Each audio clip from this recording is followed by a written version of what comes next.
Congress party 2024 Lok Sabha चुनाव को लेकर बहुमत के आंकड़े से बहुत दूर रही, लेकिन 2019 की तुलना में उसका परफॉर्मेंस शानदार रहा और इस बात से पार्टी का हर कार्यकर्ता राहुल गांधी सरीखे नेता बेहद उत्साहित हैं। और उत्साह का लेवल ये आ चुका है कि राहुल गांधी जब रायबरेली पहुंचते हैं तो उन्होंने सीधे सीधे वहां से पीएम मोदी को चेतावनी दी।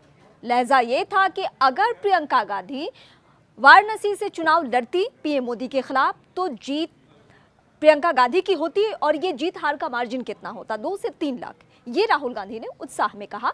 हालांकि इसको बीजेपी अब हाथों हाथ ले रही है और कह रही है कि अगर यही राहुल गांधी को पता था, अगर ये समीकरण राहुल गांधी को मालूम था, खुद चुनाव लड़ जाना चाहिए था।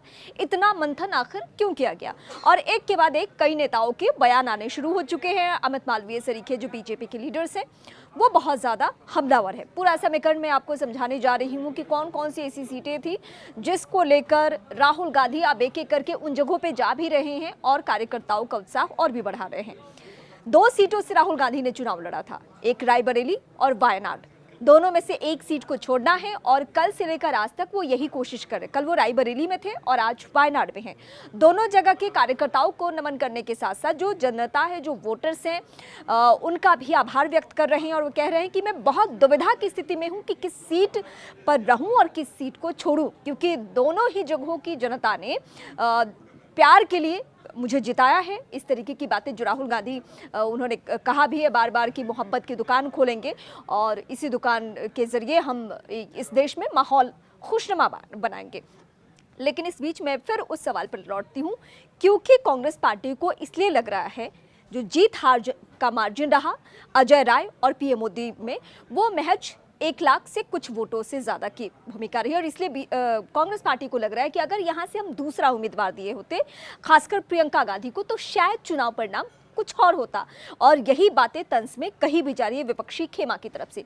अयोध्या हार जाने का भी बहुत सारा समीकरण सामने आया और उसको लेकर भी राहुल गांधी ने बार बार बयान दिया। और अब वाराणसी सीट को लेकर ये कयासबाजी और ये बयानबाजी चल रही है, लेकिन बीजेपी चुप नहीं बैठी है, खामोश नहीं बैठी है, क्योंकि ये नरेंद्र मोदी की सीट है और इसको लेकर 2014 से लेकर 2024 तक जो माहौल रहा है वो आप सभी के सामने है। लेकिन आप इसको इस तरीके से देख सकते हैं कि एक मनोवैज्ञानिक बढ़त बनाने की कोशिश की जा रही है कि अगर पीएम महज 1 लाख से यहाँ से जीते हैं, तकरीबन 1 लाख से ही जीते हैं, तो अगर प्रियंका गांधी होती तो समीकरण कुछ और होता, चुनावी माहौल में माहौल कुछ और होता। तो क्या हम ये मान के चले अगला लोकसभा चुनाव होगा उसमें प्रियंका गांधी वाराणसी से उम्मीदवार होंगी? क्योंकि कयासबाजी तो एक और है कि राहुल गांधी जिस भी सीट को खाली करेंगे वहां से प्रियंका गांधी को चुनाव लड़वाया जाएगा और संभवतः वो सीट वायनाड ही है। तो क्या वायनाड से अभी प्रियंका गांधी किस्मत आजमाएंगी या अभी 5 साल का इंतजार करेंगे कि जब 5 साल में और भी माहौल अलग हो चुका होगा तो वो सीधे वाराणसी से चुनावी मैदान में और चुनावी राजनीति में पहली बार किस्मत आजमाएंगे? इसके लिए अभी हमें इंतजार करना होगा।